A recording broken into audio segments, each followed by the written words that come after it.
Eva Nampaji lost her job 6 months ago, one of many victims of the economic crisis triggered by the coronavirus pandemic.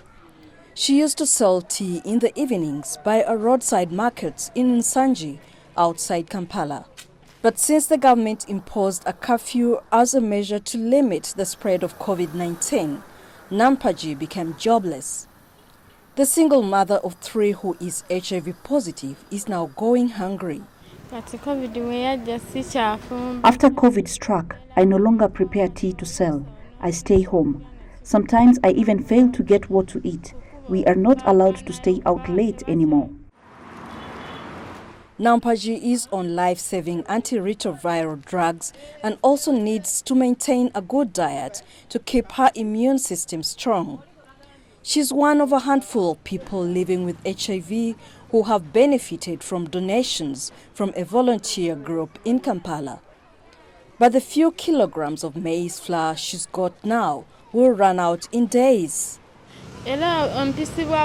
Sometimes I get dizzy and can't even stand up.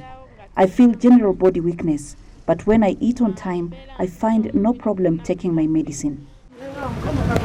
Campaigners say the HIV-positive community in Uganda has been hit hard by the pandemic.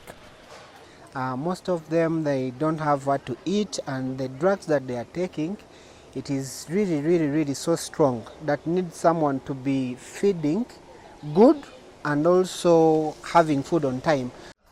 Doctors worry that gaps in treatment can cause a drug resistance in HIV patients, which may reverse initial improvements.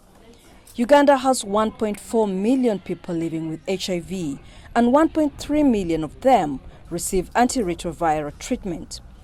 But if they can't get treatment, there could be devastating consequences. They are more likely going to progress to disease later on. This is someone who can pass on the virus. Unlike someone who has a virus which is still susceptible to treatment and is well controlled, it's undetectable. So even their chances of passing on the virus are very slim. UNAIDS, the Joint United Nations Programme on HIV, says deaths due to AIDS have gone down in Uganda by 60% over the last decade due to better access to drugs and treatment. Good nutrition and drug management are cornerstones in HIV care, but with the pandemic still pushing people out of work, that's becoming impossible for many HIV patients. Isabel Nakiria, CGTN Kampala, Uganda.